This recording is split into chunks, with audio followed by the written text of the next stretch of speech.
यशायाह नबी की किताब उसके 6 अध्याय को जब हम पढ़ते हैं तो वहाँ हमें यशायाह की कॉलिंग के बारे में पता चलता है। और यशायाह को जब हम देखते हैं तो यशायाह एक दर्शन देखता है और उस दर्शन में यशायाह देखता है कि परमेश्वर की पवित्रता को, परमेश्वर की पवित्रता के वर्णन को वो देखता है और कहता है कि मैं तो एक पापी मनुष्य हूँ और मैं पापी मनुष्य के अशुद्ध ओंठों वाले मनुष्य के बीच में रहता हूँ। तो सबसे पहले यशायाह इस बात को रियलाइज़ करता है कि वो एक अपवित्र है, अशुद्ध है, पापी है और इस समय वो परमेश्वर की पवित्र उपस्थिति में है। और मेरे प्रियो, कई बार हम भी अपने आप को ये सोचते हैं कि हम बहुत शुद्ध हैं, पवित्र हैं। हम सोचते हैं कि हम टाइम से चर्च जाते हैं, हम बाइबल पढ़ते हैं, प्रार्थना करते हैं और हमारे जितना धर्मी कोई नहीं है, हमारे जितना पवित्र कोई नहीं है। लेकिन मेरे प्रियो, परमेश्वर का वचन हमें बताता है जब हम परमेश्वर की उपस्थिति में जब आते हैं, जैसे यशायाह आया, तो यशायाह को पता चला कि परमेश्वर की जो पवित्रता है, परमेश्वर की जो महानता है, वो हमारी बुद्धि से, हमारी सोच से, हमारे विचारों से बहुत ऊपर है।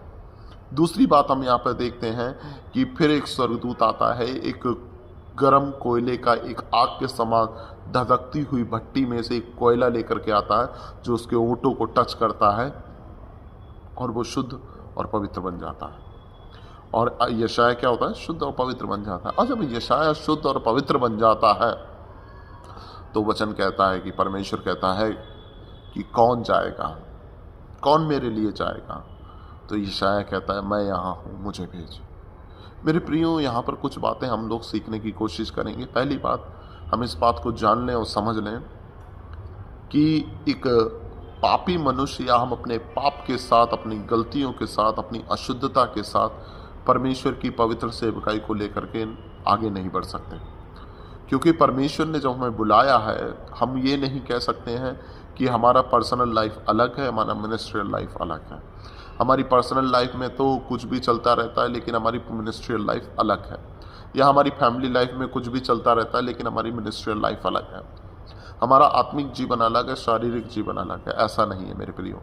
जब हम परमेश्वर की उपस्थिति में आते हैं तो हम इस बात को जान लें और समझ लें कि जो परमेश्वर है वो पवित्र है, उसकी बुलाहट पवित्र है। तो हम पाप में जीवन के साथ या अपने पापी हृदय के साथ या अपने पापों के साथ या अपने अशुद्धता के साथ, अपवित्रता के साथ, उसकी जो पवित्र बुलाहट है उसको कभी भी लेकर के आगे नहीं बढ़ सकते। दूसरी बात कि जब परमेश्वर ने हमें बुलाया है तो परमेश्वर चाहता है पश्चाताप के साथ उसके पास आए। और जब भी हम पश्चाताप के साथ उसके पास आते हैं, परमेश्वर हमें